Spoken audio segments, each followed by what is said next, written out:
اسے تقسیم کر کے چہلوں کے عنوان سے اس کا تذکرہ کرنا یہ اور یہ دنیا کی تنہا حسین ابن علی ایسی ذات ہے، تنہا نواس نبی ایسی ذات ہے، تنہا فرزند علی ایسی ذات ہے جس کا 1400 سال گزرنے کے بعد آج بھی اس طریقے سے چہلم ہوتا ہے کہ معلوم ہوتا ہے کہ پہلا چہلم ہے۔ آپ بھی اپنی بستی میں اپنے عزیزوں کا چہلم مناتے ہیں، یقین ہے کہ پہلا چہلم انسان اپنی جتنا بھی قریبی عزیز کیوں نہ ہو اس شان سے نہیں مناتا ہے جتنی شان سے حسین ابن علی کے چہلم 1400 سال گزرنے کے بعد۔ یہ بھی در حقیقت ایک پیغام ہے کہ حسین ابن علی مظہر تھے عزت و شرافت کا، اور آج ہمارے ہاں عزاداری کا ایک بہت بڑا مفہوم یہی ہے کہ ہمیں کربلا سے اس عزت کے راستے کو اختیار کرنا ہے، پہچاننا ہے، کربلا تک آ کر اور رائے حسین برپا کر کے اس درس اور اس پیغام کو لینا ہے کہ ہم اس درس سے وابستہ ہیں جہاں ذلت کا تصور نہیں ہو سکتا ہے، ہم اس درس سے وابستہ ہیں جہاں ذلت و رسوائی نہیں ہو سکتی ہے۔ اس لیے کہ حسین ابن علی نے ایک مشہور جملہ یہی تو فرمایا تھا، موت فی عز خیر من حیات فی ذل، موت کا گلے لگا لینا اپنی عزت کی بقا کے لیے لاکھ درجے بہتر ہے ذلت و رسوائی کی زندگی سے۔ اس لیے کہ واقعی مومن ہے ذلیل ہو کر زندگی گزارنے کو پسند نہیں کرے گا، عزت کے ساتھ موت کو گلے لگا لینے کو پسند کرے گا۔ امام حسین کا ہمارا درس ہے، سرکار سید الشہداء کے مختلف مفاہیم کے جملات امام حسین نے فرمایا الموت خیر من رکوب العار، موت بہتر ہے ذلت و رسوائی سے، شرمندگی سے، البتہ والعار اولی من رکوب النار، اور اگر بظاہر انسان کو عار اور شرمندگی سے گزرنا پڑے یہ بہتر ہے جہنم میں جانے سے۔ یعنی یہ بھی قابل غور مرحلہ ہے کہ ایسا نہیں ہے کہ ہمیں ہمیشہ سر اونچا رکھنا ہے، یہاں پر ایک پہنچ کر قابل غور امام حسین کے جملے میں کہ دو چیزیں ہیں، ایک ہے عزت اور ایک ہے کبر و نبوت، گھمنڈ۔ کبھی کبھی بعض لوگوں کو غلط فہمی ہوتی ہے کہ عزت کیا ہے اور تکبر کیا ہے، تکبر اور ہے عزت اور ہے، یعنی تکبر الگ چیز ہے، گھمنڈ الگ چیز ہے اور عزت الگ چیز ہے۔ عزت قابل مدح ہے اور تکبر و گھمنڈ یہ بدترین چیز ہے، بری چیز ہے۔ یعنی جب دونوں چیزیں اسلام کی نظر میں ہیں، تکبر کو اسلام منع کر رہا ہے اور عزت کا اسلام پیغام دے رہا ہے، تو یہ فیصلہ کرنا ہمارا کام ہے کہ عزت کسے کہتے ہیں اور تکبر و گھمنڈ کسے کہتے ہیں۔ اور جب عزت کا راستہ بتایا ہے تو ہمیں تکبر و گھمنڈ سے بچنا ہے۔ جیسے اس کے مقابلے میں جملہ اور اس کے مثلاً ذلت و رسوائی اور ہے، تواضع اور ہے۔ یعنی کبھی کبھی انسان کو غلط فہمی ہوتی ہے کہ تواضع اور ذلت میں فرق نہیں کر پاتا، کبھی کبھی انسان ذلت کا راستہ اپناتا ہے، اسے نام تواضع کا دیتا ہے۔ انسان بظاہر ہم تو انکساری کر رہے ہیں، ہم تو تواضع کر رہے ہیں، اتنا معلوم ہونا چاہیے کہ تواضع اور انکساری کیا ہے اور ذلت و رسوائی کیا ہے۔ اسلام ذلت و رسوائی سے منع کرتا ہے اور تواضع و انکساری کا حکم دیتا ہے۔ ہمارے پاس اتنی صلاحیت ہونا چاہیے کہ ہم یہ طے کر سکتے ہو کہ کہاں پر تواضع و انکساری ہوتی ہے اور ذلت و رسوائی کہاں پر ہوتی ہے۔ آج بہت سے ایسے افراد ہیں کہ راستہ تو ذلت کا اپناتے ہیں اور نام تواضع و انکساری کا دیتے ہیں۔ اسے تواضع و انکساری نہیں کہتے ہیں کہ انسان ذلت کو گوارا کرنا ہو۔ اگر واقعاً دین اہل بیت سے وابستہ ہے، مذہب اہل بیت سے وابستہ ہے، آج اگر ہم حسینی ہیں، آج اگر ہم کربلا والے ہیں اور ہم نے حسین ابن علی کو اپنے لیے آئیڈیل اور نمونہ عمل بنایا ہے، تو سب سے بڑا پیغام تو ہمارے لیے یہی ہے کہ ہم ذلت کو گوارا نہیں کر سکتے۔ ہمارا راستہ عزت کا راستہ ہے، اور حسین ابن علی نے در حقیقت کربلا میں 72 جانوں کا نذرانہ پیش کر کے اور اس قربانی کے بعد آل محمد نے حسین کی یاد کا سلسلہ قائم کر کے ہم سب کو پیغام دیا ہے کہ فرش عزا پر آ کر کوئی رسم و رواج ادا نہیں کرنا ہے، بلکہ فرش عزا پر آ کر حسین کے اس پیغام کو نگاہوں میں رکھنا ہے کہ جب ہم کربلا سے وابستہ ہیں تو ہمارے گلے تو کٹ سکتے ہیں، ذلت و رسوائی کو گوارا نہیں کر سکتے۔ صلوات پڑھیں محمد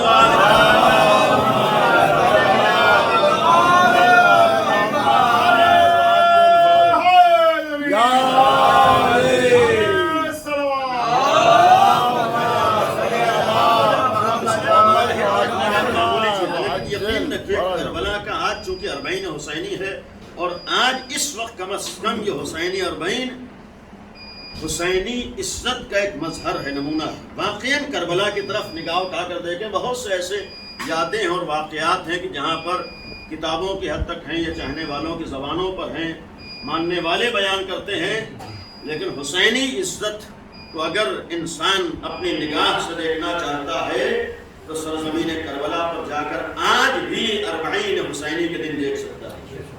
یہ چہلم کے دن لاکھوں اور کروڑوں کا مجمع، اس سال آپ نے سنا ہے تقریباً 2.25 کروڑ ہے۔ یہ مثلا ایک تعداد کرنا، ایک تعداد تو ہے جس کا اندازہ ہی نہیں ہو سکتا ہے، کیونکہ یہ چاروں طرف سے جب مجمع چلا رہا ہے تو پھر یہ طے کر لینا کتنے لوگ آئے ہیں آسان نہیں۔ ایک اندازہ ہوتا ہے کہ تقریباً 2.25 کروڑ، ورنہ خود کربلا میں کتنے لوگ تھے اور کتنے لوگ اس سے پہلے آئے گئے ہیں، یہ آسان نہیں ہے ایسے دور میں کہ جہاں پر مختلف دشواریاں ہوں، پریشانیاں ہوں، شرائط ہوں، سختیاں ہوں، اسی ہندوستان سے کوئی ایک بھی نہ جا سکا۔ ظاہر بات ایسے دور میں 2.25 کروڑ افراد کا ایک شہر میں جمع ہو جانا، آج ہمارے پیغام میں چونکہ حسین نے عزت کا راستہ اپنایا تھا تو یہ حسینی عزت کا مظاہرہ جن لوگوں نے اپنے اعتبار سے چاہا تھا کہ ہم حسین کو ختم کر دیں گے، ان کا آج نام لیوا بھی موجود نہیں ہے، اور آج بھی حسین ابن علی کا نام دنیا کے ہر گوشہ و کنار میں پایا جا رہا ہے۔ لبیک یا حسین، لبیک یا حسین، لبیک یا حسین، لبیک یا حسین، نعرہ حیدری، یا علی، نعرہ سلوات، اللہم صل علی محمد۔ درس کربلا ہے کہ ہمارے لیے اصل چیز ہے عزت۔ اور پھر بہرحال آپ نے اس سے قبل بھی ایک علمی مجلس مکمل سماعت فرمائی ہے اور بہترین اشعار بھی سماعت فرما رہے تھے، لیکن کچھ باتیں قابل غور ہیں اپنے بچوں اور نوجوانوں کے لیے۔ آج ہمارے لیے حسینیت کا مطلب ہے کہ عزت نفس کو پہچاننا ہے۔ سبحان اللہ۔ بعض روایات ایسی ہیں کہ وہ مومن نہیں ہے جس کے پاس عزت نفس نہ پایا جاتا، اور عزت نفس کا مطلب صرف غرور و انا نہیں ہوتا۔ کبھی کبھی انسان عزت نفس اپنی انا کو سمجھتا ہے، عزت نفس کا مطلب یہ بھی ہوتا ہے کہ اپنی انا کو ختم کر لے۔ یعنی یہاں بہت سے جگہوں پر الفاظ میں غلط فہمیاں ہوتی ہیں، یہاں بھی راغب ہوتی ہے۔ عزت نفس اتنا ہمیں معلوم ہے جیسے تکبر ہے، غرور ہے، گھمنڈ ہے، انا ہے، یہ چیزیں اور ہیں، عزت نفس اور ہے۔ اللہ نے عزیز بنایا ہے، قرآن کی آیت ہے کہ من کان یرید العزت، جو بھی عزت کا چاہتا ہے، للہ ہے، عزت تو صرف اللہ کے لیے۔ جب عزت صرف اللہ کے لیے ہے تو بارگاہ خدا میں آؤ تب تمہیں عزت ملے گی۔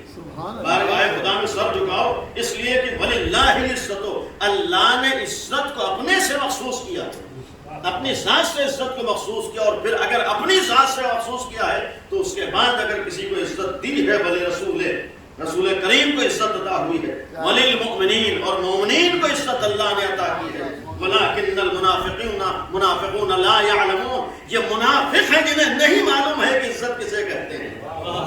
یہ منافق ہے جسے پتا نہیں ہے کہ عزت خدا کا ہے، اللہ کس کو عزت دیتا ہے۔ اور اس جملے کا ایک مفہوم ہے کہ منافق بظاہر تو اللہ کے ماننے والے ہونے کا دعویٰ کرتا ہے، لیکن عزت غیروں کے دروازوں پہ تلاش کرتا ہے۔ یعنی وَلَكِنَّ الْمُنَافِقُونَ لَا يَعْلَمُونَ، ہے کہ زبان سے تو کہتا ہے اللہ اکبر، دن میں کتنی دفعہ اس کی کبریائی اور بزرگی کا اعلان کرتا ہے، لیکن عزت دنیا والوں کے دروازوں پہ تلاش کرتا ہے۔ آیت کہہ رہی ہے عزت ملے گی تو بارگاہ خدا میں ملے گی، عزت ملے گی تو بارگاہ اہل بیت میں ملے گی، عزت ملے گی تو نبی کریم کی بارگاہ میں ملے گی۔ ایسی بارگاہ میں سر جھکاؤ تو اسے عزت کہتے ہیں۔ غیروں کی بارگاہ میں سر جھکا کر ذلت و رسوائی ہوتی ہے، عزت نہیں ہوتی ہے۔ اور ظاہر سی بات جب مومن ہے تو ہرگز مومن کے ہاں، مومن کے نزدیک ذلت آ جائے نہیں ہو سکتا، مومن ذلت کو گوارا کر لے۔ اسی لیے ایک اور جملہ قابل غور، الحمدللہ اس بستی میں کوئی ایسا نمونہ نہیں ہے، لیکن ہم سب کا ایک فریضہ ہے کہ جب دین، مذہب، شریعت مذہب اہل بیت ہے، اور اس مذہب اہل بیت کی اساس اور بنیاد عزت نفس ہے، صرف ہم کو اپنی عزت نفس کی فکر نہ ہو بلکہ ہر علی والے کی عزت نفس کی فکر ہمیں ہو۔ اور جب ہر علی والے کی عزت نفس کی فکر ہمیں ہو تو جس طریقے سے ہمیں وہ راستہ اپنانا ہے جس سے ہماری عزت باقی رہے، دوسرے ہر مومن کے لیے کوشش کرنا ہے کہ اس کی بھی عزت نفس باقی رہے۔ یعنی یہ بھی ہمارا فریضہ ہے کہ ہر مومن کے لیے، اس لیے کہ مومن کا مطلب تبھی ہوتا ہے کہ جو اس دائرے میں آ جاتا ہے وہ ہمارا اپنا ہوتا ہے، اور جب اس دائرے میں آنے والا ہمارا اپنا ہوتا ہے تو جس طریقے سے اپنے بیٹے کی فکر ہوتی ہے، اپنی اولاد کی فکر ہوتی ہے، اپنے گھر والے کی فکر ہوتی ہے، تو جس نے بھی علی کو اپنا مان لیا ہے اس کی بھی فکر ہمیں ہونا چاہیے۔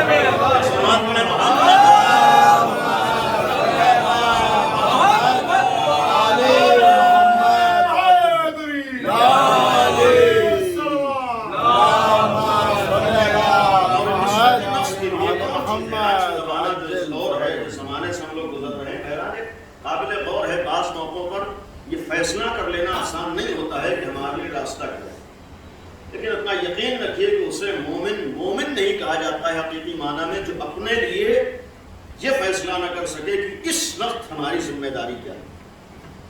مومن کو جو کہا گیا ہے باشعور ہوتا ہے، مومن بافہم ہوتا ہے، مومن سمجھدار ہوتا ہے، مومن صاحب علم ہوتا ہے۔ ان ساری تعبیرات کا ایک مفہوم یہ ہے کہ مومن وہ ہوتا ہے جو ہر زمانے میں، ہر حالت میں اپنے لیے یہ فیصلہ کر سکے کہ اس وقت ہماری ذمہ داری کیا ہے۔ میرا ایک حساس پہلو ہے جو قابل غور، اس وقت ہمارا فریضہ کیا ہے، اس لیے کہ ہمارے لیے آئیڈیل اہل بیت ہے، ہمارے لیے نمونہ عمل آل محمد ہے، اور جو بات میں نے عرض کی امام حسین آج عزت کا ایک نمونہ کامل ہے، شرافت کا عزت ایک نمونہ کامل امام حسین کی ذات ہے، اور صرف امام حسین کی ذات نہیں ہے بلکہ آل محمد کا گھرانہ ہے، یعنی اہل بیت نے عزت کا راستہ اپنایا ہے، آل محمد نے عزت کے راستے پر اپنے کو چلایا ہے، گویا عزت کو باقی رکھا ہے اہل بیت نے اپنے عمل کے ذریعے سے، گویا یہ پیغام دیا ہے کہ یہ پہچاننا ہے کہ عزت کہاں پر ہے تو آل محمد کو نگاہوں میں رکھو، یعنی اہل بیت عزت کی طرف نہیں گئے ہیں بلکہ عزت کو راستہ دکھایا ہے کہ کہاں پر عزت ہوتی ہے، اس لیے کہ پیغمبر اکرم کا جملہ معمولی نہیں ہے کہ حق کے پیچھے علی نہیں جاتے ہیں بلکہ یہ حق ہے جو علی کے پیچھے جاتا ہے۔ پیغمبر نے نہیں فرمایا ہے کہ تم حق کو تلاش کرنے کے لیے حق کے پیچھے جاؤ، بلکہ نبی نے یہی فرمایا ہے کہ اگر حق کو پہچاننا ہے تو علی کے دروازے پر آؤ، اس لیے کہ حق ادھر ہی جائے گا جدھر علی جائیں گے۔ اگر حق کو تلاش کرنا ہے تو حق تک اس وقت تک نہیں پہنچ سکتے ہو جب تک علی تک نہ پہنچ جاؤ۔ یہی معاملہ عزت کا ہے، عزت کیا ہے اس وقت تک عزت کا راستہ نہیں معلوم ہو سکتا ہے جب تک در اہل بیت پہ لا جائے۔ یہ بتاتے ہیں کہ عزت کا راستہ کیا ہے، ان کا عمل بتائے گا عزت کا راستہ کیا، اور امام حسین کا عمل آج آپ کے لیے کربلا ایک عزت کا پیغام تھا۔ امام حسین نے اسی عزت کے لیے اپنا گلا کٹایا ہے، امام حسین نے اسی عزت کے لیے اپنی قربانی دی، عزت نفس کو باقی رکھا ہے۔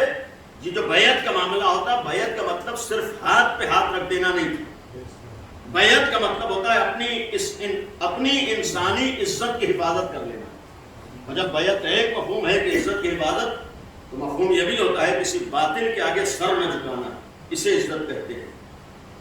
حالات کا بہانہ بنا کر کسی باطل کے ساتھ سمجھوتا کر لینا، اسے عزت نہیں کہتے۔ عزت کا مطلب یہ ہوتا ہے کہ اپنے دین، اپنے ایمان اور اپنے جو ہمارے ہاں واقعاً باعث فخر ہے وہ ہے ولایت۔ جب ولایت باعث فخر ہے تو ولایت اس طاقت کا نام ہے کہ جس وجود کے اندر آ جاتی ہے اسے کسی باطل کے آگے جھکنے نہیں دیتی، اور یہ یقین رکھیے کہ جہاں پر کوئی باطل کے آگے نہ جھک رہا ہو سمجھ لیجئے کہ اس کے اندر حقیقی ولایت پائی جاتی ہے، لیکن اگر زبان پر نام ولایت اور باطل کے آگے جھک رہا ہو تو زبان تک تو ولایت ہے لیکن قلب میں یہ ولایت نہیں آ سکتی۔ جب یہ ولایت آ جاتی ہے تو کسی ظاہر پر جس کی ولایت کا اعتراف کر لیا ہے تو اسی کے آگے تو جھکے گا، تو اس کے مقابلے میں کسی کے آگے جھک جائے نہیں ہو سکتا ہے۔ تو امام حسین نے عزت کا راستہ اپنایا ہے اور گلا کٹا دیا ہے، اپنا گلا نہیں کٹایا بلکہ 72 گلوں کا نذرانہ پیش کیا ہے، لیکن امام حسین نے اس ذلت کو گوارا نہیں کیا ہے، اور وہ خود فرمایا کہ میرے سامنے 2 راستے ہیں، ایک راستہ ہے یا تو گلا کٹا دوں اور ایک راستہ ہے کہ میں اپنی عزت کو باقی رکھوں۔ اور پھر ظاہر سی بات ہے کہ ہمارے یہاں عقیدہ ہے کہ اہل بیت میں جتنی ذوات قدسیاں ہیں ان سب کا عمل عین حق ہے، اور اہل بیت کے کردار میں کسی طریقے کے تضاد کا تصور نہیں ہے۔ یعنی آل محمد کے گھرانے میں کسی طریقے کے تضاد کا تصور نہیں، یعنی اختلاف کا کوئی تصور نہیں۔ ایسا نہیں ہے کہ ایک امام کچھ کرے دوسرا امام کچھ اور کرے۔ اہل محمد کے ہاں جو بھی کیا ہے وہی حق ہے۔ اب قابل غور ایک مرحلہ ہے کہ امام حسین کے سامنے ایک منزل آئی، آپ کے سامنے کربلا ہے، امام حسین کا دور ہے، امام حسین کا زمانہ ہے، اور امام حسین اگر اپنا گلا بچاتے، اپنی جان کا نذرانہ پیش نہ کرتے تو خود فرمایا کہ یہ ذلت کا راستہ تھا، لہذا میں نے ذلت کے راستے سے اپنے کو بچایا ہے اور عزت کے لیے اپنی قربانی کا نذرانہ پیش کیا ہے، میں نے اپنا گلا پیش کیا، میں نے اپنی قربانی پیش کی۔ قابل غور ہے امام حسین کا دور آپ کے سامنے، امام حسین اپنی جان کا نذرانہ پیش کر رہے ہیں، سرکار سید الشہداء اپنی جان کی فکر نہیں کر رہے ہیں، رتنا اپنی نہیں بلکہ 72 جانوں کا نذرانہ امام حسین پیش کر خود فرما رہے ہیں، اس لیے پیش کیا ہے کہ دوسرا راستہ ذلت و رسوائی کا ہے۔ اگر میں اپنی جان بچانا چاہوں تو جان تو بچا لوں گا لیکن عزت پہ آنچ آ جائے گی۔ ظاہر سی بات، اصل اللہ نے ہمیں عزت دی ہے، لہذا اس عزت کے لیے اگر جان کو پیش کرنا پڑے میں اپنی نہیں اپنے بچوں کی جانوں کو پیش کر دوں گا۔ لیکن اس سے پہلے ایک لمحہ فکریہ، ہمارا عقیدہ یہ ہے کہ اہل بیت کی ہر فرد معیار حق ہے، اور بالخصوص امیر المومنین کی ذات گرامی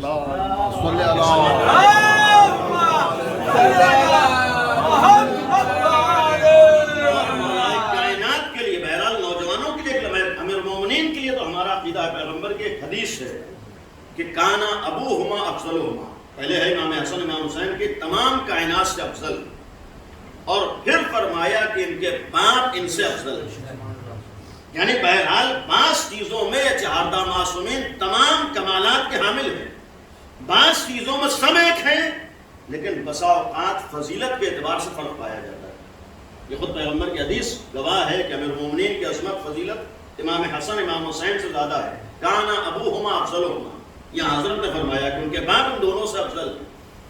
اس کا ایک مفہوم یہ بھی ہے، اور درمیان میں عرض کر دوں کہ ہم شیعوں کا عقیدہ پہلی ذات سے خداوند عالم کی ذات پروردگار ہے، اور اس ذات پروردگار کے بعد اگر کوئی ہے تو نبی اکرم کی ذات گرامی ہے، اور نبی اکرم کے بعد کوئی ذات گرامی ہے تو امیر المومنین کی ذات، بے شک سبحان اللہ، یعنی کائنات میں پہلی ذات ہے اللہ کی، اس کے بعد پوری کائنات ہست و بود میں اگر کوئی ذات ہے تو ہاں حضرت کی ذات گرامی ہے، اور ہاں حضرت کے بعد اگر کوئی ذات ہے تو امیر المومنین کی ذات گرامی ہے، اور وہاں تک حتیٰ کوئی نبی بھی نہیں پہنچ سکا ہے کہ جہاں پر یہ افراد پہنچے ہیں، یعنی اللہ نے جو انہیں درجہ عطا کیا ہے، اللہ نے جو انہیں مرتبہ عطا کیا ہے۔ لیکن قابل غور ہے، اور ایک بات بہرحال عرض کر دوں، ہمارے بزرگ بیٹھے ہیں اور بہت سے محترم افراد، ہمارا عقیدہ بہرحال شیعت کا مطلب ہے کہ 5 چیزیں ہماری اساس اور بنیاد اور پہچان ہیں، ان میں سے پہلی ذات گرامی امیر المومنین، اور مولا کائنات کے لیے ہمارا عقیدہ ہے کہ علی در حقیقت واقعی قرآن کا نام ہے۔ علی کا مطلب ہے کہ عین قرآن، علی کا مطلب یہ ہے کہ حقیقت قرآن، یعنی پہلی ذات نبی ہے اور پھر علی، کیونکہ نفس پیغمبر ہے، قرآن نے کہا ہے امیر المومنین، اس کا مطلب ہے کہ جہاں بھی امام علی کا تذکرہ ہے تو ایسا نہیں ہے کہ نبی میں وہ بات نہیں، نفس پیغمبر کا مطلب ہمارے یہ ہے کہ جو کمال علی میں ہے وہ کمال بدرجہ اولا نبی کریم میں پایا جاتا ہے، یعنی ہمارے یہاں معاملہ الگ نہیں ہے۔ یہ غلط فہمی کسی کو نہ ہو کہ خالی علی کا تذکرہ کرتے ہیں نبی کو نہیں مانتے، ہمارے یہاں علی کا تذکرہ اس لیے کرتے ہیں کہ علی دروازہ ہے اور نبی شہر ہے۔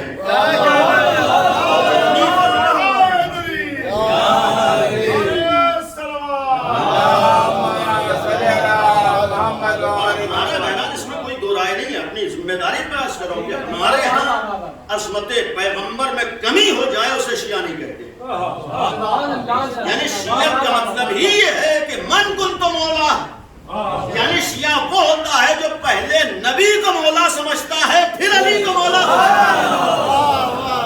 ہمارے یہاں جو قدیر سے ولایت ہے تو قدیر کی ولایت کا مطلب ہی یہ ہے کہ پہلے ہم نے نبی کو مولا مانا ہے تبھی تو علی کو مولا مانا ہے۔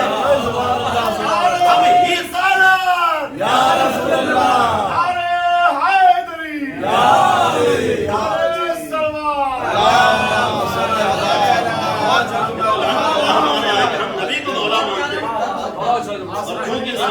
اپنے جیسا نہیں مانا ہے، کیونکہ نبی کو ہم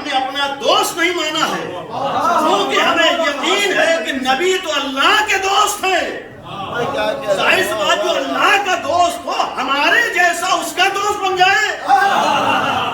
نہیں، جب نبی ہمارے حاکم ہیں، نبی ہمارے سرپرست ہیں، نبی ہمارے آقا ہیں، نبی ہمارے مولا ہے، تو پھر جس معنی میں نبی ہمارے مولا ہے اسی معنی میں علی بھی ہمارے مولا ہے۔ ہم نے پہلے نبی کو مانا الحمدللہ، ہرگز ہمارے نبی کے سلسلے میں ہرگز کمی کا تصور نہیں ہے۔ عظمت پیغمبر کا اقرار ہی انسان کو شیعت تک لے کر جاتا ہے، بلکہ یہ کہوں کہ نبی کا حقیقی ماننے والا ہی علی کا شیعہ کہلاتا ہے، اس لیے کہ دوسروں نے تو وقت پڑھنے پر نبی کا ساتھ چھوڑا ہے، لیکن جس نے کسی لمحے نبی کا ساتھ نہیں چھوڑا ہے وہ تنہا علی کی ذات ہے۔ حقیقت ہے کہ جس نے کبھی نبی کا ساتھ نہیں چھوڑا، اس کا مطلب جو سچا علی والا ہوتا ہے وہی حقیقی معنی میں نبی والا ہوتا ہے۔ اور علی ہی تو وہ ہیں جنہوں نے اپنے مفاد کو نہیں دیکھا ہے، نبی کو دیکھا ہے۔ علی ہی تو وہ ہیں جنہوں نے ظاہری اعتبار سے اپنا منصب دے دیا ہے لیکن نبی سے الگ ہونا گوارا نہیں کیا ہے۔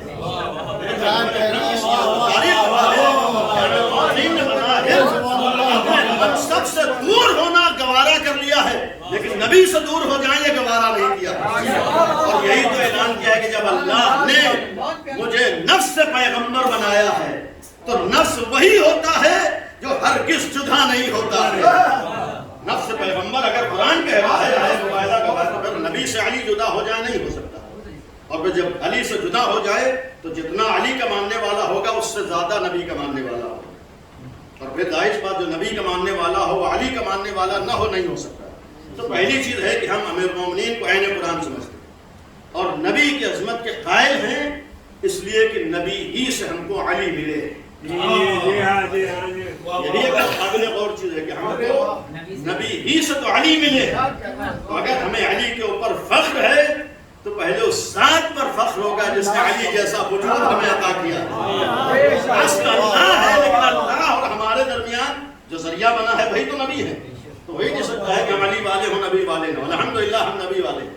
جب ہم نبی والے ہیں اور ہمارے ہاں عظمت قرآن کی ہے، شیعت میں کچھ چیزیں اساس ہیں، بنیاد ہیں، اور شیعت کی پہچان، اس میں سب سے پہلے اللہ کے وجود کا اقرار ہے، وحدانیت پروردگار ہے، اور یہ بھی کہیں پر میں نے ایک بات عرض کی ہے یہاں دہرا دوں کہ ہمارے یہاں شیعوں میں سوائے توحید کے کچھ نہیں،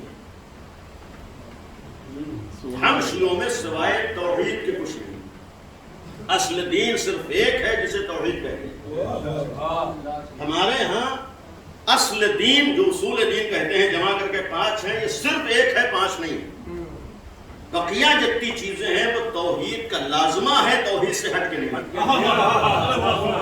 یعنی ہرگز ہمارا عقیدہ نہیں کہ ایک توحید ہو اس کے بعد دوسری کوئی عدالت ہو، اس کے علاوہ کوئی نبوت ہے، نہیں۔ ہمارے توحید کا مطلب ہی ہے کہ توحید اس وقت مکمل ہے جب ہم عدالت کا عقیدہ رکھیں، توحید اسی وقت مکمل ہے جب نبوت کا عقیدہ رکھیں، توحید اسی وقت توحید ہے جب ہم معاد کا عقیدہ رکھیں۔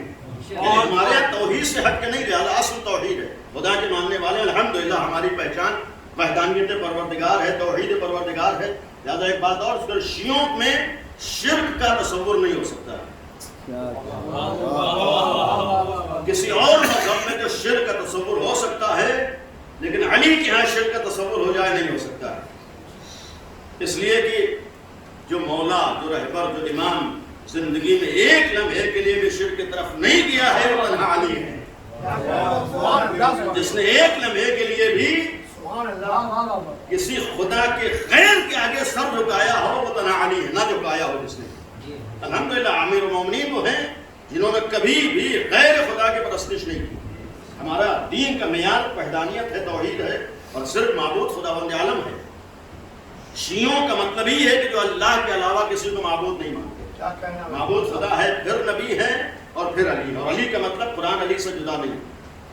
یہ اس لیے میں یہاں تک لے کر آیا کہ جب ہم شیعوں کی پہچان یہ عزاداری کا ایک مفہوم یہ بھی ہے کہ ہم دنیا کو یہ پیغام دینا چاہتے ہیں یزید جیسے فاسق و فاجر سے کوئی اس غلط فہمی کا شکار نہ ہو کہ جو یزید نے کیا ہے اسے اسلام کہتے ہیں۔ یہاں تک میں لے آ کر آنا چاہتا ہوں عزاداری کا ایک مفہوم یہ ہے کہ دنیا یزید کے عمل سے نہ سمجھے کہ اس کا اسلام سے کوئی تعلق ہے۔ عزاداری کا مطلب یہ ہوتا ہے کہ دنیا کو بتانا ہوتا ہے کہ یزید جیسے فاسق و فاجر کا اسلام تو دور کی بات ہے، انسانیت سے کوئی تعلق نہیں ہے۔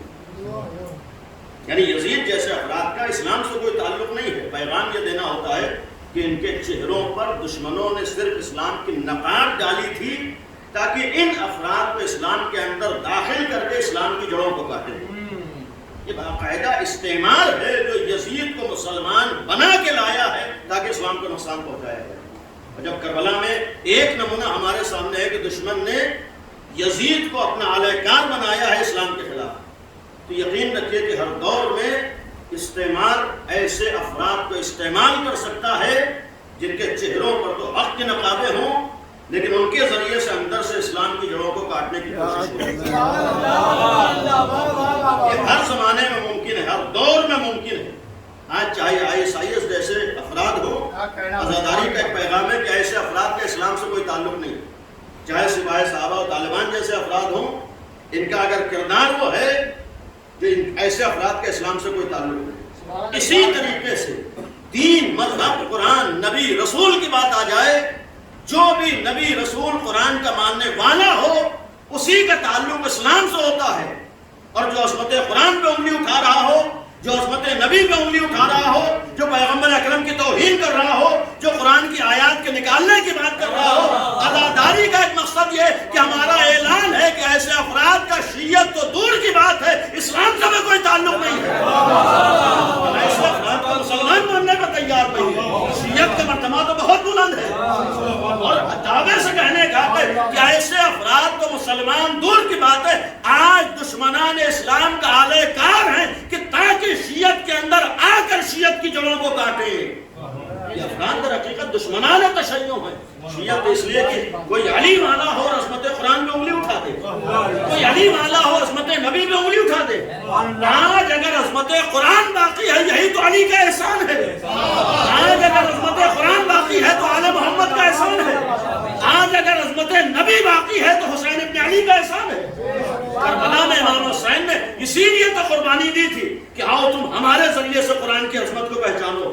یہاں تو معاملہ یہ ہے کہ گلا کٹ سکتا ہے لیکن ہم قرآن سے الگ نہیں ہو سکتے ہیں۔ تم سر و تن میں تو جدائی کر سکتے ہو اور حسین قرآن میں جدائی کر دو نہیں ہو سکتا ہے، اور اس کا ثبوت نوکے نیزہ پر جا کر دے دیا۔ یہ نوکے نیزہ پہ تلاوت قرآن نہیں کی ہے بلکہ دنیا کو بتایا جہاں حسین ہے وہاں قرآن ہے۔ یہ تو یزید تھا جس نے قرآن کا انکار کیا تھا۔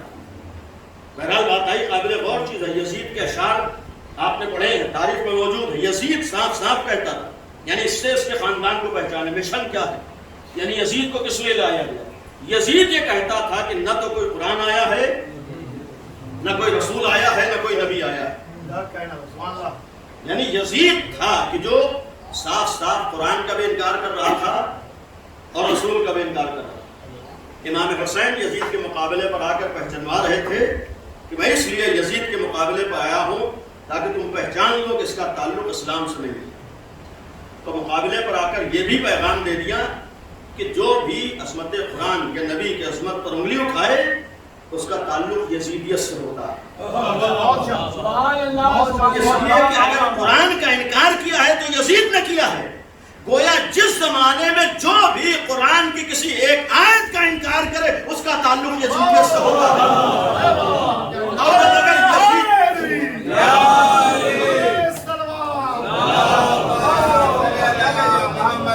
اگر انکار کرے، حسین ابن علی مقابلے میں اسی لیے آئے کہ یزید نے نبی کا انکار کیا ہے، تو جو آج پیغمبر کی عظمت کا انکار کرے تو اس کا تعلق یزیدیت سے ہوتا ہے، اس کا تعلق حسینیت سے نہیں ہوتا ہے۔ لہٰذا ذمہ داری سے کر رہا ہوں کہ آج کے زمانے میں سوشل میڈیا کا دور ہے، آپ مسلسل سنتے رہتے ہیں، لیکن یقین رکھیے کہ ایسے افراد کا شیعت سے کوئی تعلق نہیں ہے۔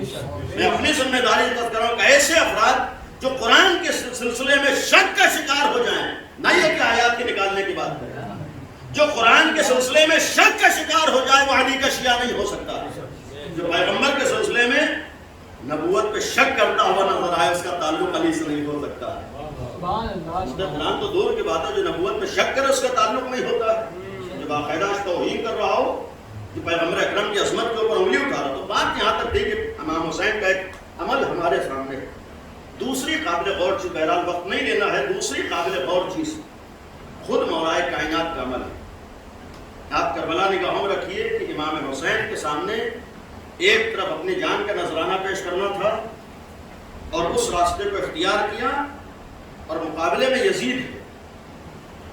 جب مقابلے میں یزید ہے تو امام حسین نے یزید کے مقابلے میں اپنی جان کا نذرانہ پیش کر دیا اور فرمایا یہی عزت کا راستہ ہے، اور اس کے علاوہ اگر میں جان نہ دوں تو ذلت کا راستہ ہے. اب سوال یہ ہے کہ اس سے پہلے امیر المومنین کی سیرت ہمارے سامنے،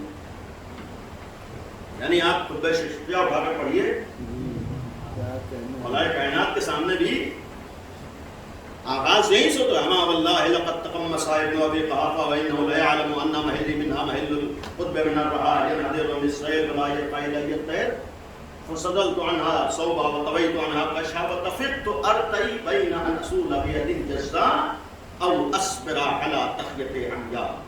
یعنی جو جملات امام حسین نے کربلا میں فرمائے کہ میں دو راہے پر کھڑا کیا گیا ہوں، میرے سامنے ایک طرف موت کو گلے لگا لینا ہے کہ موت کو گلے لگا لوں تو عزت ہے، اور اس سے میں ہٹ جاؤں تو ذلت و رسوائی ہے. اور مولا کائنات بھی فرماتے ہیں وفات پیغمبر کے بعد کہ جو حق اللہ نے مجھے دیا تھا، اس حق کو زبردستی اپنے اوپر چڑھانے کی کوشش ہوئی ہے. یعنی جو تعبیر ہے کہ مولا کائنات نے فرمایا ہے کہ زبردستی جو اللہ نے مجھے حق دیا تھا اس حق کو اپنے اوپر چڑھانے کی کوشش ہوئی. اور اس منزل سے گزرنے کے بعد چند کلمات ارشاد فرمایا، جملہ پھر فرمایا علی دو راہے پر. امام حسین کی جملات نگاہوں میں امام حسین نے فرمایا میرے سامنے دو راستے ہیں. مولا کائنات بھی فرما رہا ہے کہ میرے سامنے دو راستے ہیں. امیر مومنین بھی، اور ظاہر سی بات ہے کہ امام حسین کے مقابلے میں بھی اسلام کے دشمن ہیں اور علی کے مقابلے میں بھی اسلام کے دشمن ہیں.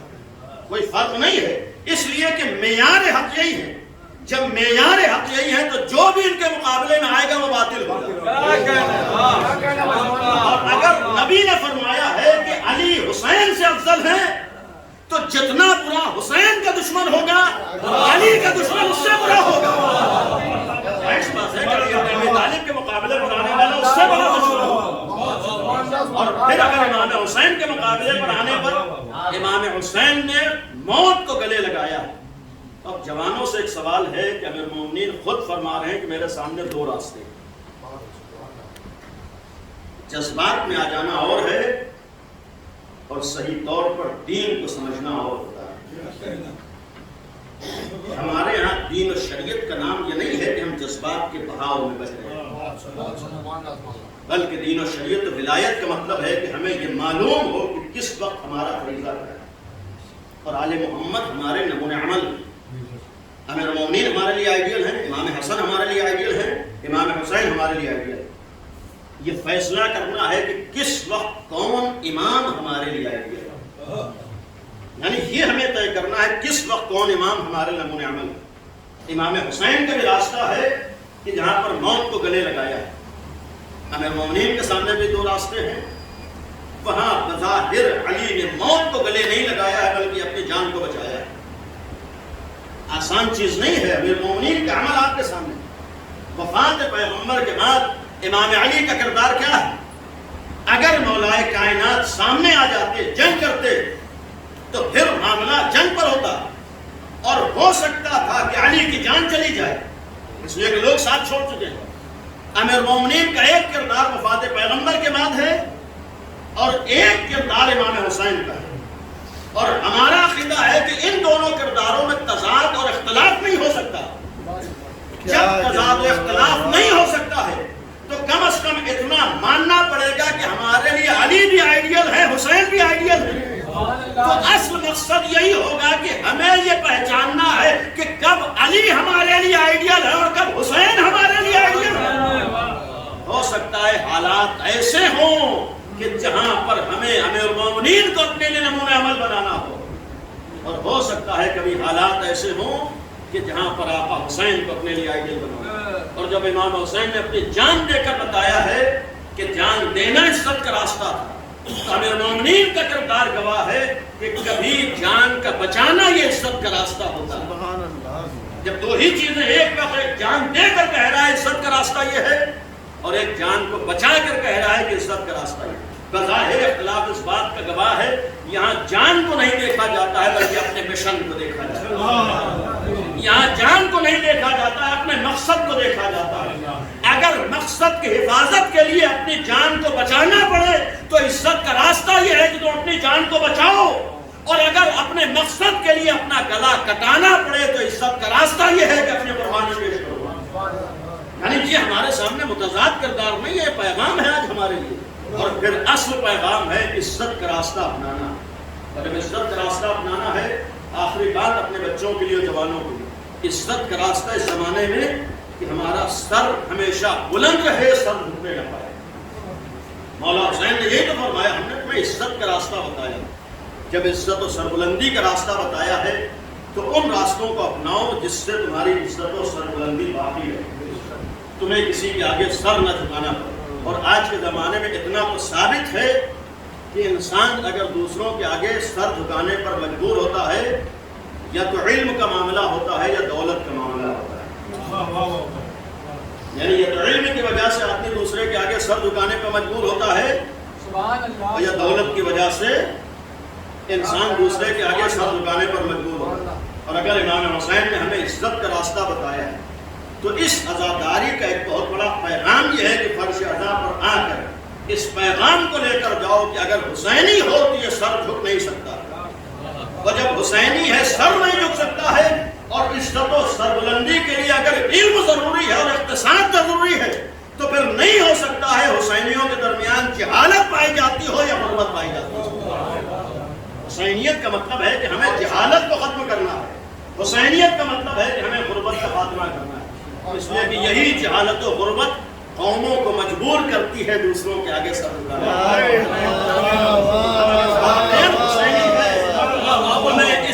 حسینی کا خیال کر کے علمی میدانوں میں محنت کرنا ہے اور اقتصادی میدانوں میں محنت کرنا ہے. یعنی دوسرے محنت کرے وہ اپنے لیے کرے، لیکن ہم کو اپنے لیے بھی اور اپنے دین کے لیے محنت کرنا. اس لیے کسی قوم میں وقت کی بربادی کے ذریعے ترقی ہو جائے یہ نہیں ہو سکتا ہے.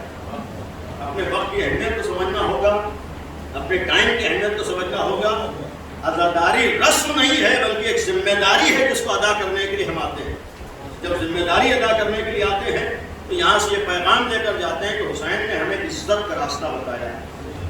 جب حسین ابن علی نے عزت کا راستہ بتایا ہے تو ہم کسی باطل کے آگے سر جھکانے نہیں ہو سکتا. یہ کوئی باطل چاہے ہمارا سر جھک جائے، جب تک حسینی ہے ہمارا سر نہیں جھک سکتا. کہ آج ہمارے لیے پیغام. اور پھر اگر اس عزت و سربلندی کے لیے مثلاً علمی میدانوں میں آگے بڑھنا پڑے تو آج ہمارا شرعی، ایمانی، اسلامی فریضہ ہے کہ محنت کر کے آگے جاتے ہیں.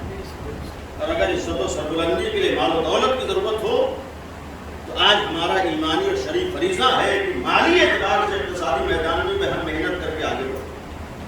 یعنی یہ نہیں ہے کہ شریعت کا مطلب خالی بعض ہم نے رسم و رواج انجام دے دیے ہم حسینی بن گئے. حسینی خالی فرش ادا پر آ کر آنسو بہا کر سینہ زنی کرنے والے کو نہیں کہتے، بلکہ حسینی اسے کہتے ہیں کہ جو حسین کا پیغام دے کر اس کی حفاظت کر رہا ہے. ورنہ جذبات میں آ کر آج کون امام حسین پر آنسو نہیں بہا لیتا؟ ورنہ جذبات میں آ کر کون امام حسین کے لیے سینہ زنی نہیں کر لیتا؟ تو اگر یہی حسینیت کے معیار و پہچان ہو تو ہمارے اور غیروں میں فرق کیا رہ جائے گا؟ ہمارے اور غیروں میں فرق اسی وقت ہوگا کہ جس طریقے سے سارے افراد وہی کام کر رہے ہیں جو ہم کر رہے ہیں، تو اس سے بڑھ کر بھی ایک کام یہ ہو کہ ہم حسینی مشن اور مقصد کو نگاہوں میں رکھ رہے ہیں اور اس کے لیے کوشش کریں. اور جب اس کے لیے کوشش کریں تو آج کے دور میں بجائے اس کے کہ آپ یہ تمنا کیجئے کہ آپ کو آپ کا حق ملے، آپ اپنے کو وہاں تک پہنچائیے کہ جہاں پر سامنے والا مجبور ہو آپ کا حق دینے کے لیے. اس لیے کہ کسی غیر منصف سے انصاف کی توقع کرنا یہ اس کی غلطی نہیں ہے بلکہ آپ کی غلطی ہے. ظاہر سی بات ہے کہ ایک حق ہے کسی مثلاً ظالم سے آپ یہ توقع کیجئے کہ ظلم نہ کرے، تو یہ توقع غلط ہے ہماری. اس لیے کہ ظالم ہے تو ظلم کرے گا ہی، تو جب غلط ہے تو غلط کام کرے گا، برا ہے تو برے کام کرے گا۔ اور حسینیت اس مشن کا نام ہے جو دنیا سے ہر طرح کی ناانصافی اور ظلم کو ختم کرنے کا پیغام دیتا ہے۔ اور اتنا یقین رکھیے کہ اگر دنیا کے کسی ظالم کو عزاداری اور حسینیت کے بارے میں پتہ چل جائے تو جب تک ظالم ہے عزا حسین کا مخالف رہے گا۔ اس لیے کہ حسینیت ظلم کے خلاف ایک تحریک کا نام ہے، حسینیت مظلوم کو سہارا دینے کا نام ہے، حسینیت انسانیت کو پروان چڑھانے کا نام ہے۔ حسینیت کا مطلب ہی ہے کسی بھی انسان کے ساتھ ناانصافی نہ ہونے کا۔ حسینیت کا مطلب ہے کوئی یزید کسی انسان کو ستانے نہ پائے، یہ ہے حسینیت کا مقصد۔ اور اگر حسینیت کا مقصد یہ ہے تو ہم سب کا یہ فریضہ ہے کہ ہم حسینی مشن کو نگاہوں میں رکھ کر کم از کم اتنی محنت کریں کہ وہاں تک پہنچے، اور جہاں سے ہم توقع وابستہ کرتے ہیں آج واقعاً حق تو یہ ہے کہ وہاں پر ہمارے افراد ہوں کہ جہاں سے ہماری توقعات وابستہ ہوتی ہیں۔ آج ذمہ داری تو ہماری یہ ہے کہ ہم محنت کر کے شان سے اگر اپنے کو علی والا کہتے ہیں، حسین والا کہتے ہیں، جعفری کہتے ہیں، تو حق تو اس وقت ہے کم از کم علمی اور مالی اعتبار سے ہم سب سے آگے دکھائیے، اس لیے کہ علی نے کسی سے علم نہیں مانگا ہے اور علی نے کسی سے مال نہیں مانگا ہے۔ جس کو علم لینا ہوا ہے وہ بھی علی کے دروازے پر آیا ہے، جس کو مال لینا ہوا ہے وہ بھی علی کے دروازے پر آیا ہے۔ اور جب یہ دو چیزیں لینے دنیا علی کے دروازے پر آئی ہے تو ہم بھی اسی علی کے ماننے والے ہیں۔ ہمیں وہاں پر ہونا ہے کہ کسی کو علم لینا ہو علی والوں کے دروازے پر آئے اور کسی کو مال لینا ہو علی والوں کے دروازے پر آئے، اور اگر وہاں تک پہنچا دے تب تو سمجھے کہ ہم نے علی کو سمجھا ہے اور علی کے راستے کو سمجھا ہے، ورنہ زبان سے ہر ایک اپنے کو علی والا کہہ دیتا ہے۔ غدیر میں بھی کون ایسا تھا جس نے بخن بخن نہ کہہ دیا ہو؟ جذبات میں آ کر ولایت کو مان لینا اور ہوتا ہے، اور ولایت کو سمجھ کے ولایت میں ثابت قدم رہنا اور ہوتا ہے۔ یہی معاملہ ہوتا ہے کہ جب انسان جذبات میں آ کے ولایت کو مانتا ہے تو جہاں پر اپنے مفاد ٹکراتے ہیں تو اپنے مفاد کو دیکھتا ہے، حق کو نہیں دیکھتا۔ اور یہی جذبات کو دین کو ماننے کا نتیجہ یہ ہوتا ہے کہ معمولی سے دنیا کے لیے اپنی آخرت کا سودا کر دیا کرتا ہے۔ ہمارے ساتھ ہمارے سامنے نمونہ عمل ہے، صاف صاف کہہ رہا حسین کی طرف جاؤں تو جنت ملے گی، ادھر رہوں گا تو رے کی حکومت ملے گی، لیکن ہمارے ساتھ عبرت ہے کہ جو ضمیر اور دین کو باطل کے ہاتھوں بیچتا ہے اس کی آخرت تو جاتی ہی جاتی ہے، دنیا بھی ہاتھوں سے جاتی ہے۔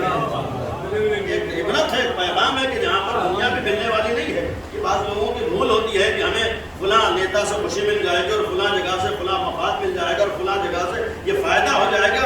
ضمیر بیچ کر کبھی کچھ ملنے والا نہیں، دین بیچ کر کبھی کچھ ملنے والا نہیں۔ کہیں پر ہو اپنے دین اور اپنی عزت نفس کا اگر ہمیں خیال ہے تب تو ہم نے حق کا راستہ اپنایا ہے، تب تو ہم علی والے ہیں، ورنہ عزت نفس کو سودا کر کے ہم کسی باطل کے آگے علی جیسی بارگاہ جب موجود ہو، اور آج بھی ایک علی پردے غیب میں موجود ہو۔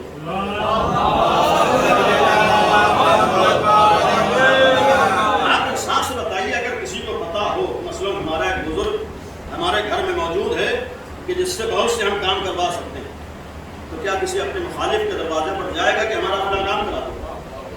اسے معلوم ہے کہ ہمارے گھر میں ہمارا بزرگ موجود ہے۔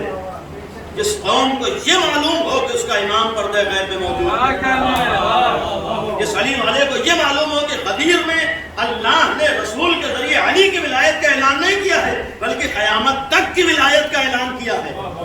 جب قیامت تک کی ولایت کا اعلان کیا تو آج بھی ایک ولی پردے غیب میں موجود ہے۔ ہم لاوارث نہیں ہیں، جب لاوارث نہیں ہیں تو پھر اگر مانگنا ہے تو اس وارث سے مانگے، اگر طلب کرنا ہے تو اس وارث سے طلب کریں، اگر جھکنا ہے تو اس وارث کے آگے جھکیں، اس لیے کہ وہ بارگاہ ہے کہ جہاں پر عزت بھی باقی رہے گی اور مل بھی جائے گا۔ دنیا کے آگے سب جھکائیں گے تو عزت بھی جائے گی اور ملنے والا بھی کچھ نہیں ہے۔ ایک سلوات پڑھیں محمد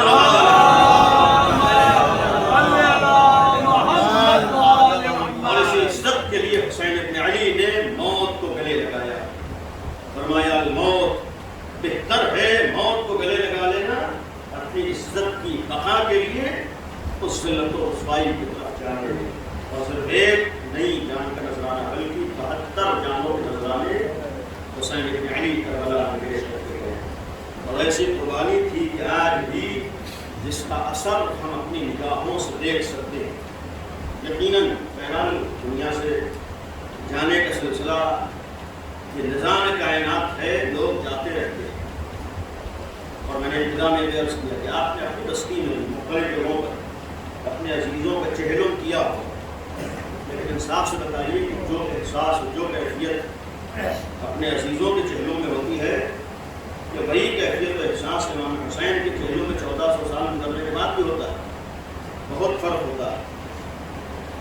آج یقیناً دور دور سے لوگ جمع ہوتے ہیں حسین ابن علی کے چہلوں ہماری بستی ہے، یعنی ایک احساس ہے، پیغام دیتا ہے کہ حسین ابن علی کا آج بھی اثر ظاہر ہو رہا ہے۔ حسین ابن علی کا معاملہ خالی کتابوں اور زبانوں تک نہیں ہے، بلکہ جو بھی محسوس کرنا چاہے محسوس کر سکتا ہے، اور پھر اس لیے کہ یہ ایک نہیں، حسین ابن علی کی جان معمولی جان نہیں تھی، حسین ابن علی معمولی انسان نہیں تھے، ایک عام انسان دنیا سے چلا جائے اور ہوتا ہے۔ اور قرآن کی آیت من قتل نفسا بغیر نفس، اگر ایک نفس تو بھی معمولی نفس ہو، ایک معمولی انسان، اسے اسلام کہتے ہیں، ایک معمولی انسان کو اگر تم نے بغیر ظلم و خطا کے قتل کر دیا تو گویا پوری انسانیت کو قتل کیا ہے۔ یہ قرآن کی نظر میں ایک عام انسان کے قتل کا اثر و نتیجہ ہے۔ جب ایک معمولی نفس کا جرم اتنا زیادہ ہو، قتل کرنے کا اثر اتنا زیادہ ہو، تو پھر حسین ابن علی جیسی ذات کا قتل گویا جتنا فرق ایک نفس اور حسین ابن علی میں ہے، یقین رکھیے قتل کا جرم بھی اس سے بھی بڑا۔ یہ معمولی جرم نہیں ہے حسین ابن علی قتل کر دیے، یہ حسین کا قتل نہیں تھا بلکہ نبی کا قتل، یہ حسین کا قتل نہیں ہے بلکہ انبیاء کا قتل ہے، یہ حسین کا قتل نہیں ہے بلکہ دین کو مٹانے کی کوشش ہے۔ یہی تو معاملہ تھا، حسین نے اپنے جان کا نذرانہ پیش کر دیا، لیکن انبیاء کی زحمتوں پہ آنچ نہیں آتی۔ کہ حسین ابن علی کا احسان ہے کہ اپنا گلا کٹا دیا لیکن پرچم توحید کو گرنے نہیں دیا۔ یہ حسین ابن علی کا احسان ہے کہ اپنے بچوں کی قربانی پیش کر دی لیکن نانا کے لائے ہوئے اسلام کو تبدیل نہ ہونے دیا۔ آج اگر اسلام پہنچا ہے تو نبی کے نواسے کے صدقے میں پہنچا۔ آج اگر توحید کی آواز ہم سن رہے ہیں، آج اگر پرچم توحید بلند ہے، آج اگر کلمہ شہادتین ہمارے کانوں سے ٹکرا رہا ہے تو یقین رکھیے کہ حسین ابن علی کا احسان ہے۔ اگر حسین نے اپنی جان کا نذرانہ پیش نہ کیا ہوتا تو اسلام تو ہوتا لیکن یزیدی اسلام ہوتا، محمدی اسلام مٹ گیا ہوتا۔ یا حسین ابن علی نے اپنے بچوں کو پیش کر دیا ہے لیکن محمد مصطفیٰ کے اسلام کو بچا دیا، پیغمبر اکرم کی زحمتوں پر پانی نہیں کرنے دیا، اور پھر اپنے ایسے ایسے عزیزوں کو قربان گاہ میں بھیجا ہے۔ اللہ کہا تھا کہ جیسے اصحاب و ساتھی مجھے ملے ویسے میرے نانا کو نہیں ملے۔ یہ معمولی بات نہیں ہے، گویا ایسے اصحاب کی قربانی پیش کر دینا، ایسے افراد کی لاشوں کو اٹھا لینا، یہ حسین کا جگر جانتا ہے۔ جب حبیب کے لاشے پہ گئے ہوں گے تو دل کی کیفیت کیا ہوئی ہوگی؟ جب مسلم ابن افسجہ کے لاشے کو اٹھایا ہوگا تو عالم کیا ہوا ہوگا؟ جب زہیر و سعید کے لاشوں پر پہنچے ہوں گے تو عالم کیا ہوا ہوگا؟ یعنی ایسا نہیں کسی عام انسان کے لاشے پر، بلکہ ایک جملہ کہہ چکے ہیں کہ جیسے اصحاب مجھے ملے ویسے میرے نانا کو نہیں ملے۔ اس کا مطلب تھا حسین کے لیے سوچو کہ یہ قربانیاں بھی آسان نہیں ہیں، ایسا نہیں ہے کہ صرف اپنے بچوں کی قربانیاں سخت ہیں، بلکہ اس جملے کا ایک مفہوم حسین کا یہ بھی تھا کہ میرے لیے اپنے اصحاب کی قربانیاں پیش کر دینا بھی آسان نہیں، لیکن میرے نگاہوں کے سامنے مشن اتنا بڑا ہے کہ اگر اس کے لیے ایسے اصحاب کو بھی قربان کرنا پڑے تو میں اپنے اصحاب کو قربان کر دوں گا لیکن اپنے مشن تلاش نہیں آنے دوں گا۔ اور پھر اصحاب نے بلکہ اپنے اجزاء کو بھی قربان گاہ میں بھیجا ہے۔ کبھی اون محمد کو الوداع کہا ہے، کبھی قاسم کو خدا حافظ کہا ہے، کبھی جوان علی اکبر کو الوداع کہا ہے۔ ایک وقت وہ بھی آتا ہے کہ جب حسین ابن علی اپنے برابر کے بھائی عباس کو بھی خدا حافظ کہتے ہیں۔ ایسے ایسے افراد کے لیے خدا حافظ کہہ دینا، شاید آپ نے اپنے گھروں اور بستیوں میں محسوس کیا ہو کہ جب کوئی بھی عزیز اور رشتہ دار کچھ دن کے لیے کہیں جانا چاہتا ہے تو گھر والوں کی کیفیت کیا ہوتی ہے۔ جب کوئی عزیز اور رشتہ دار کچھ دن کے لیے گھر سے نکلتا ہے تو عزیزوں کا عالم کیا ہوتا ہے۔ کچھ دن کی جدائی کبھی کبھی اپنوں کے لیے قابل برداشت نہیں ہوتی، اور جہاں حسین جیسی ذات ہو، جہاں علی اکبر جیسا بیٹا ہو، جہاں قاسم جیسا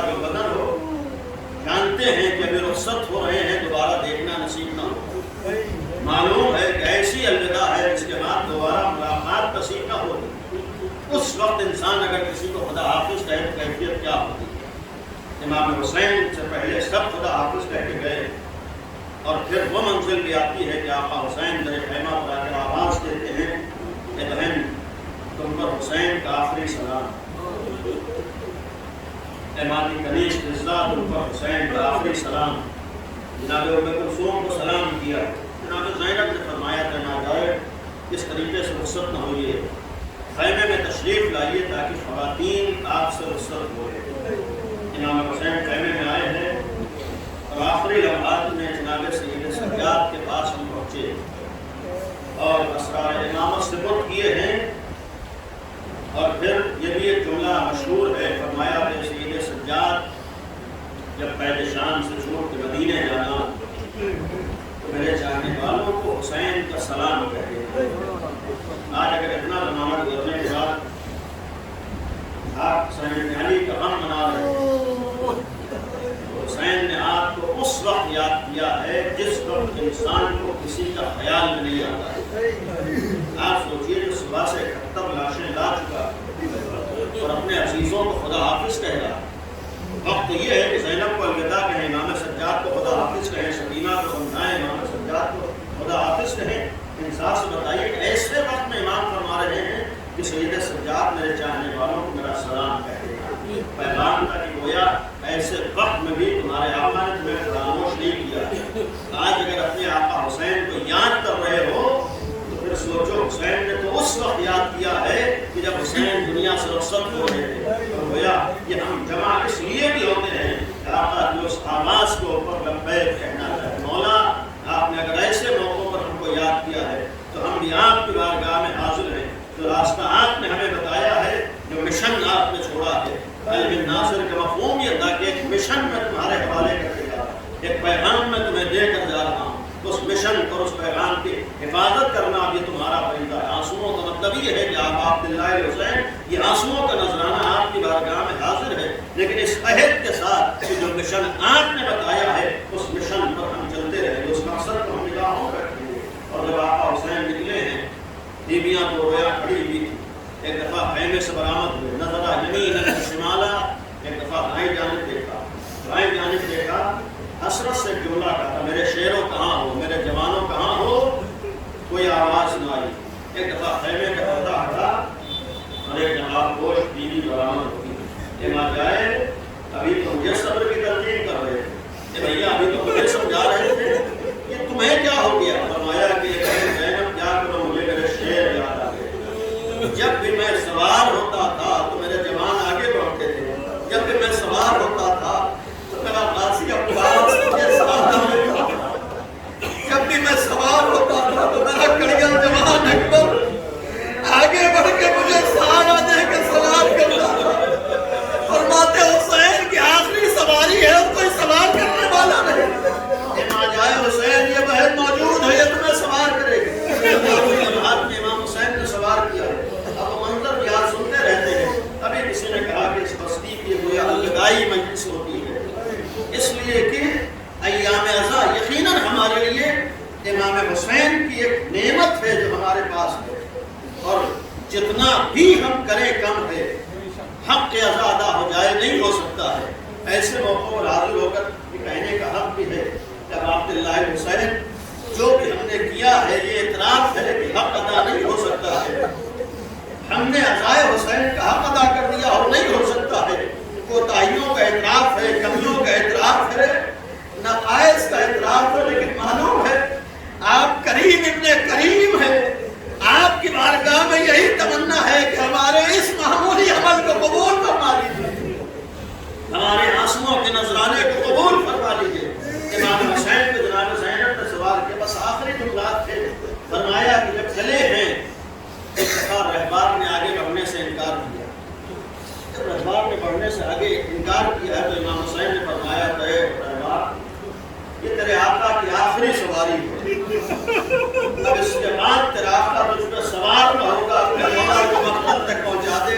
اس اسب باوفا نے ایک دفعہ اپنے سروں کی جانب اشارہ کیا، اب جو مولا حسین نے منظر دیکھا کہ سینے پہ سونے والی 4 برس کی بچی سکینہ سموں سے لپٹی ہوئی یہ جملات کہہ رہی تھی، بابا کے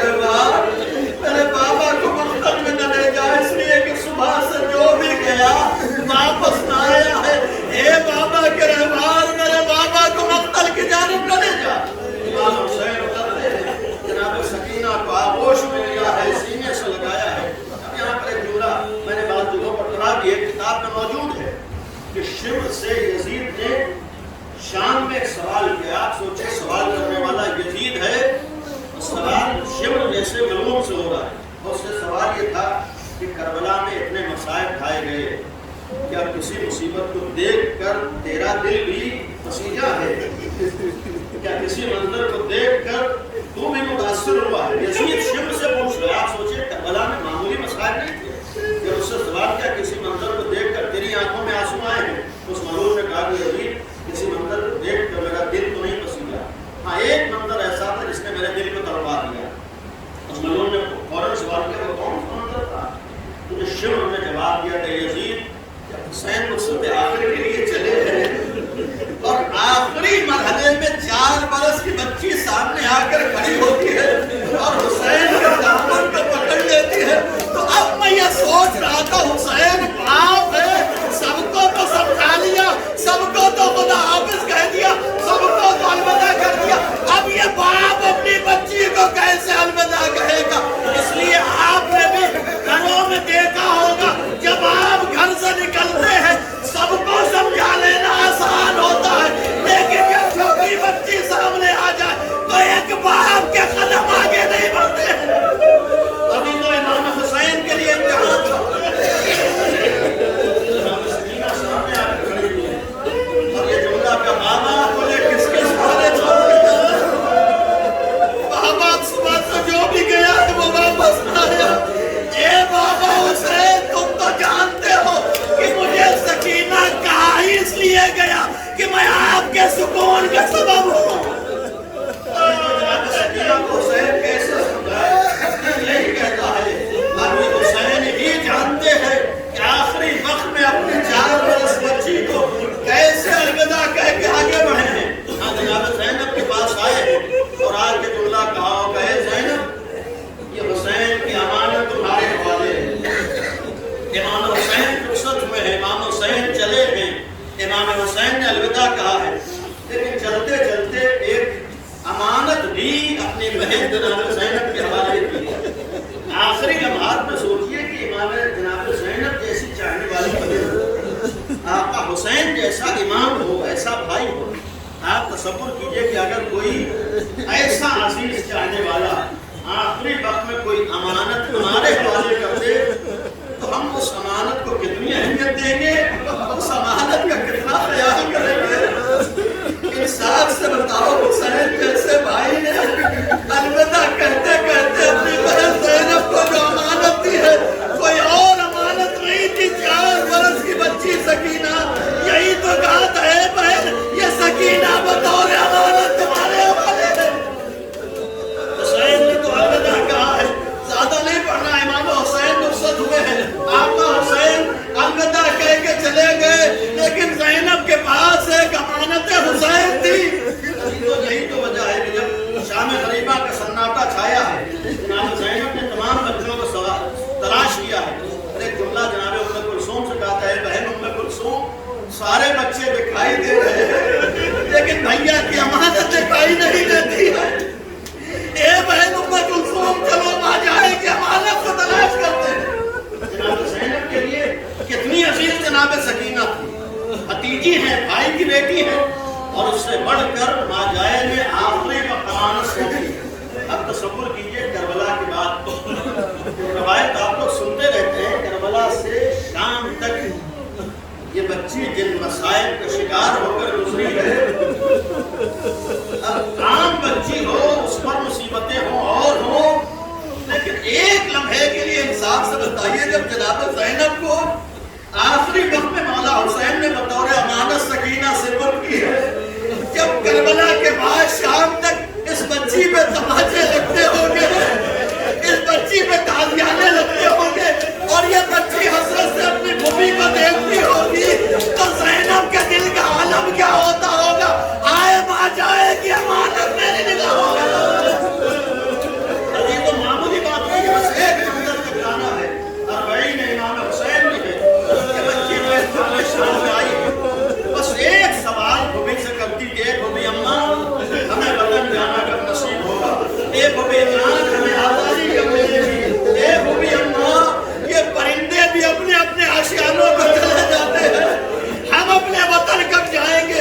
عزیز و سکینہ کا ایک سوال جناب زینب سے بس یہی ہوتا تھا اے بھومی جان ہمیں آزادی کب ملے گی. امام سجاد کو یزید نے کا اعتراف کرتے ہوئے اپنے دربار میں بلایا اور بلا کر ایک جملہ کہا کہ سید سجاد تم آزاد ہو، تمہارا دل چاہے شام میں رہو یا دل چاہے مدینے چلے جاؤ یا جہاں جہاں چاہتے ہو ہم تمہارے لیے انتظام کر دیں۔ امام سجاد سے یزید نے یہ جملہ کہا کہ تم آزاد ہو۔ اب تصور کیجئے امام سجاد قید خانے شام میں آئے اور قید خانے میں آ کر جناب زینب سے جو پہلا جملہ کہا ہے کہ اماں ہمیں آزادی مل گئی، اماں ہمیں کربلا جانا نصیب ہو گیا، اماں ہمیں مدینے جانا نصیب ہو گیا۔ عزیزو جیسے ہی یہ جملہ جناب زینب نے سنا ہوگا کیا وہ 4 برس کی بچی یاد نہیں ہوگی جو یہ سوال کرتے کرتے دنیا سے رخصت ہو گئی؟ دل تو یہی کہتا ہے تمام بیویوں کو جمع کیا ہوگا، قبر سکینہ پہ آئی ہوگی اور یہی تو کہا ہوگا اے سکینہ تمہیں آزادی کی بڑی تمنا تھی۔ عزیزو بس ختم کیا، یہ قافلہ شام سے نکلا ہے، اب کیسے گیا ہے ہم اور آپ نہیں سمجھ سکتے۔ یہ جناب زینب کا دل جانتا ہے، یہ جناب رباب کا دل جانتا ہے کہ قید خانے شام میں جناب سکینہ کو کیسے الوداع کہہ کے کربلا آئی ہے۔ لیکن جب کربلا آئی، چہلم کا دن ہے جب امام حسین کا قافلہ یا افراد کربلا پہنچے، اور جس وقت کربلا پہنچے ہیں دور سے سرزمین کربلا کو دیکھ کے زینب بے چین ہو جاتی ہے۔ جیسے ہی کربلا کی طرف نگاہ گئی پڑک جاتی ہے، جیسے جیسے